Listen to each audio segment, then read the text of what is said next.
Okay. So ang ikaapat po na pag-aaralan natin ngayon ay naparito si Jesus para sa akin. Doon po sa aklat ng Roma, Kabanatang 5, mga talatang 6 hanggang 8, nakasulat po, nang wala tayong kakayahang makaligtas sa kaparusahan, namatay si Kristo para sa ating mga kasalanan sa panahong itinakda ng Diyos. Bihira ang taong mag-aalay ng kanyang buhay para sa isang taong matuwid, bagamat maaaring mayroong maglakas loob na ibigay ang kanyang buhay para sa isang mabuting tao. Pero ipinakita ng Diyos sa atin ang kanyang pag-ibig sa ganitong paraan. Kahit noong tayo'y makasalanan pa, namatay si Kristo para sa atin. So ang Diyos po magpapala sa kanyang buhay at makapangyarihang salita. So ano ba mga layunin ng ating gagawing pag-aaral ngayong gabi? Ang una po, pasalamatan si Jesus sa kanyang pagparito sa lupa bilang tagapagligtas. At ang ikalawa, maunawaan kung gaano kahalaga ang bawat isa sa paningin ng Diyos. Alam nyo, magpahanggang ngayon ay hindi pa rin malinaw sa iba kung bakit bumaba si Jesus sa lupa. Nakipamuhay kasama ang mga ordinaryong tao, kagaya mo at kagaya ko, at namatay. Sa iba naman ay isang misteryo ang pangyayari pong ito. Pero alam mo ba na ang itinuturo ng Biblia na dahilan ng pagparito ni Jesus ay ikaw? Kundi dahil sa likas na kasalanan ng tao ay hindi iiwan ng Panginoong Yesus ang langit. Ang katotohanan ito, kung atin pong tatanggapin bilang personal na mensahe, ay ganap na makapagbabago sa atin pong buhay. So atin pong tingnan ang mga katanungang susunod, ano po? At hayaan niyo po na ang magiging kasagutan po ay kukunin na po natin sa Bible. Okay, ang una po, kanino inihalintulad ang tao? Paano inilalarawan sa talatang ito ang damdamin ng Diyos sa atin? Okay, basahin po natin ngayon yung nakasulat sa aklat po ng Awit, Kabanatang 8, mga talatang 4 hanggang 5. Ako'y nagtatanong, ano ba ang tao upang inyong alalahanin? Sino nga ba siya upang inyong kalingain? Ginawa niyo kaming mababa ng kaunti sa mga anghel, ngunit pinarangalan niyo kami na parang mga hari. Ang sumulat nito ay wala pong iba kundi si Haring David. Ano po? So tinatanong niya ang Diyos na bakit ba ah, ang tao ay inaalala ng ating Panginoon at kinakalinga. At doon naman po sa aklat ng Mateo chapter 6 verse 24, walang taong makapaglilingkod ng sabay sa dalawang amo, sapagkat kapopuotan niya ang isa at iibigin ang ikalawa, o kaya'y magiging tapat siya sa isa at hahamakin ang ikalawa. Ganon din naman, hindi kayo makapaglilingkod ng sabay sa Diyos at sa kayamanan. Medyo natalakay natin to ng konti kagabi, no? Doon sa isinare sa atin ni Brother Fred. Now, ito po ang susunod na mga tanong. Paano pinahalagahan ni Jesus ang kanyang mga tagasunod? Ano ang pribilehiyong matatanggap ng mga tinuring na kaibigan ni Jesus? Doon po sa aklat ng 1, Kabanatang 15, mga talatang 13 hanggang 15, mababasa po natin, wala ng pag-ibig na hihigit pa sa pag-ibig ng isang taong nag-alay ng kanyang buhay para sa kanyang mga kaibigan. Mga kaibigan ko kayo kung sinusunod nyo ang aking mga utos. Hindi ko na kayo itinuturing na alipin dahil hindi alam ng alipin kung ano ang ginagawa ng kanyang amo. Sa halip, itinuturing ko kayo o itinuturing ko na kayong mga kaibigan dahil sinasabi ko sa inyo ang lahat ng narinig ko sa aking ama. Wow! Sumunod na tanong, ano ang regalo ng Diyos sa atin at paano ito matatanggap? Glory to God. At doon po sa aklat naman ng Roma, Kabanatang 6, talatang 23, nakasulat po, sapagkat ang kabayaran ng kasalanan ay kamatayan, ngunit ang kaloob ng Diyos ay buhay na walang hanggan sa pamamagitan ni Kristo Jesus na ating Panginoon. Yan ang regalo ng Diyos sa atin. Ano po? Buhay na walang hanggan. Through Christ Jesus our Lord. So bawat isa po sa atin ay kasama sa napakagandang plano at layunin ng Diyos. Kung ating iisipin na sa atin niya ipinagkatiwala ang kanyang mga nilikha, atin pong mapapatunayan na mahalaga tayo sa puso ng Diyos. Kaya sana mabago mo na yung pagturing mo sa sarili mo, lalo pa nga kung minamaliit mo na rin ang sarili mo. Nakulang ka, halimbawa, ng tiwala sa iyong sarili. Now, tandaan mo itong mabuti. Ikaw ay mahalaga sa Diyos. Again, babasahin po natin yung nakasulat sa aklat ng awit 8:4-5. Ako'y nagtatanong, ano ba ang tao upang inyong alalahanin? Sino nga ba siya upang inyong kalingain? Ginawa niyo kaming mababa ng kaunti sa mga anghel, ngunit pinarangalan niyo kami na parang mga hari. At doon naman po sa aklat ng Mateo, Kabanatang 6, talatang 26, tingnan nyo ang mga ibon sa himpapawid. Hindi sila nagtatanim o nag-aani o nag-iipon ng pagkain sa bodega. Ngunit pinapakain sila ng inyong amang nasa langit. Hindi ba't mas mahalaga kayo kaysa sa mga ibon? So ang bawat isa, anuman po ang kulay, anuman ang lahi o katayuan sa lipunan, ay meron pong espesyal na lugar sa puso ng Diyos at inaalagaan niya ng buong pag-iingat. Hindi ba't sinabi ni Jesus na ang tao ay di hamak na mas mahalaga kaysa sa mga ibon?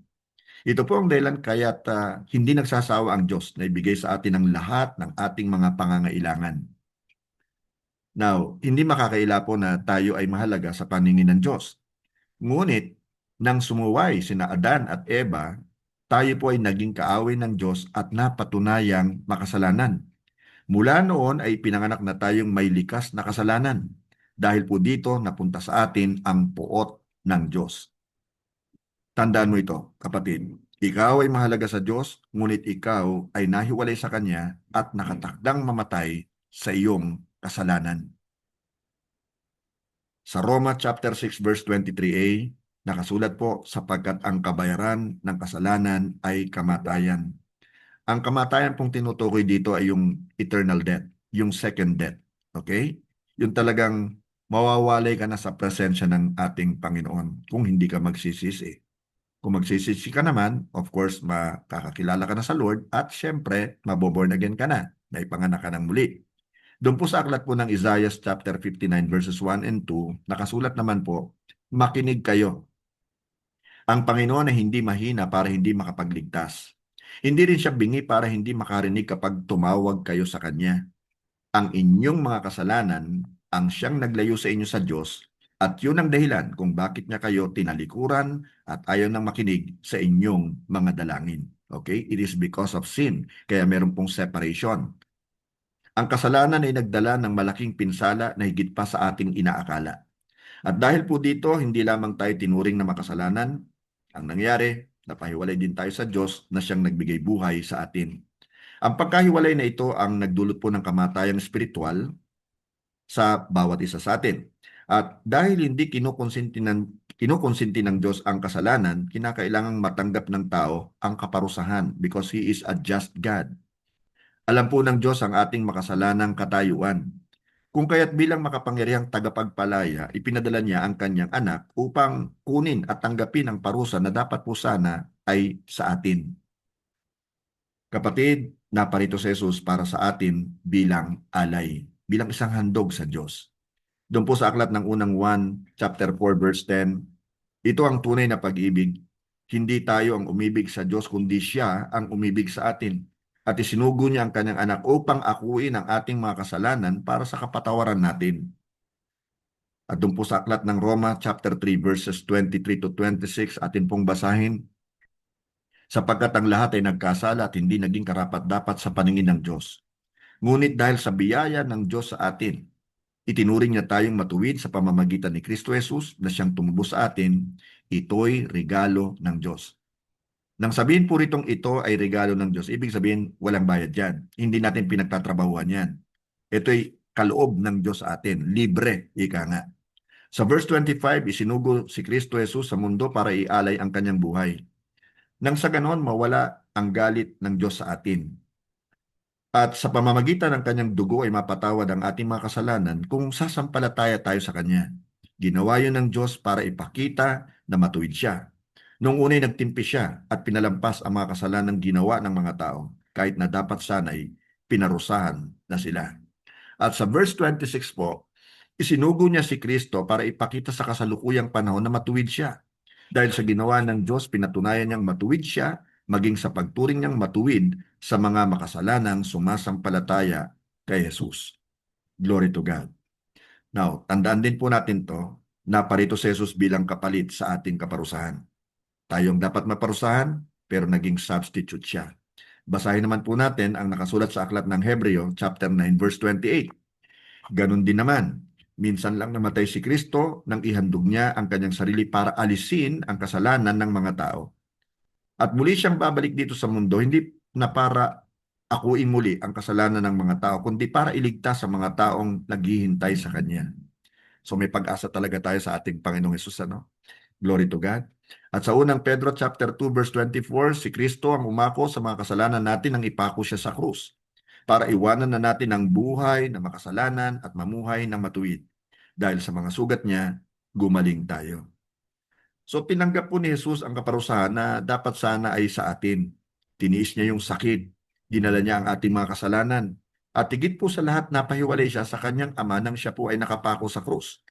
At dahil po sa pangyayaring ito, ang kamatayan niya ang nagbigay buhay sa atin at ang kanyang muling pagkabuhay ay siya namang nagbalik sa atin ng tamang katayuan sa Diyos.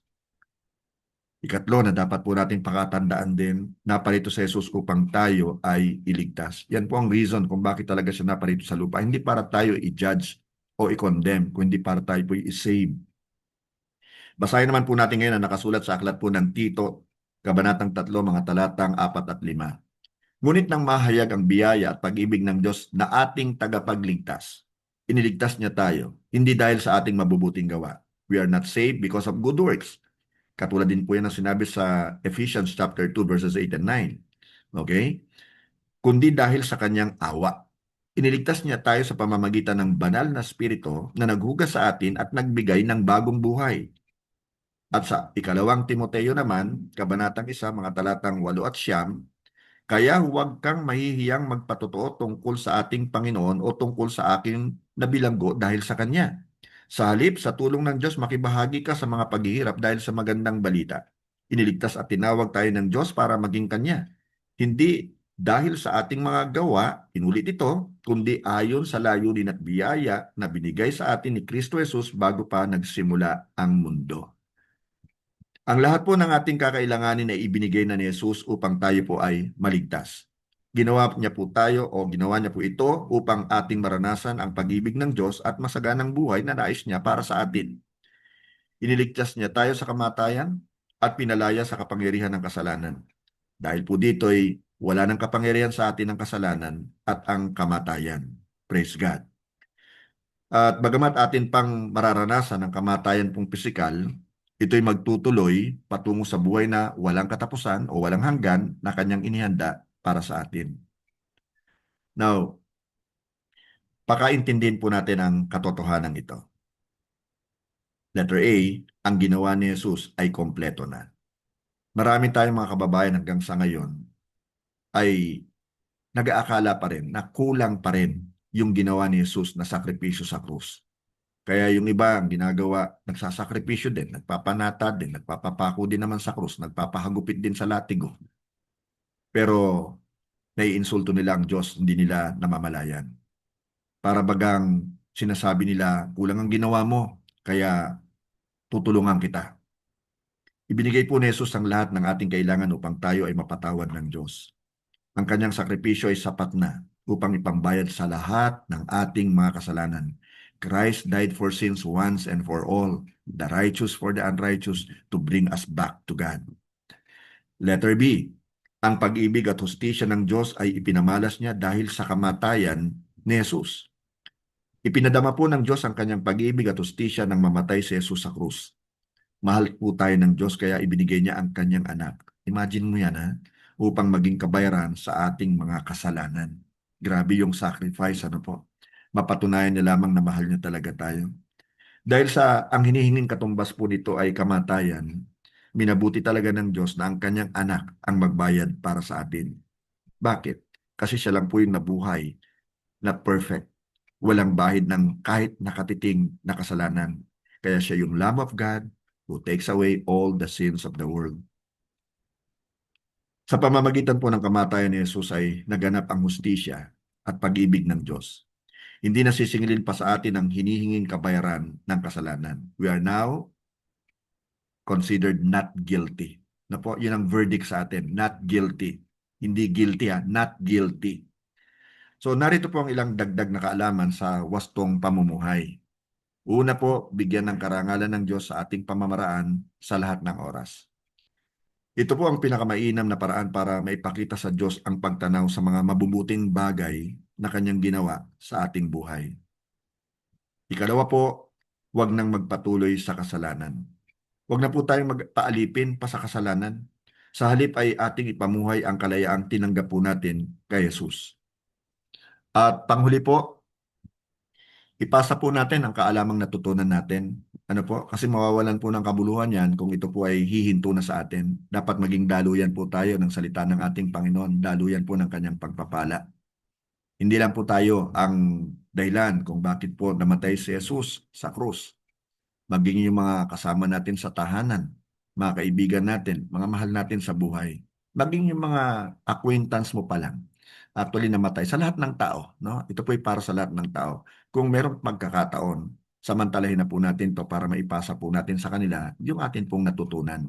Tandaan po natin, nagdi-disciple po tayo at mawawala ng kabuluhan to kung tayo lang ang makikinabang. Kailangan po ipasa natin to.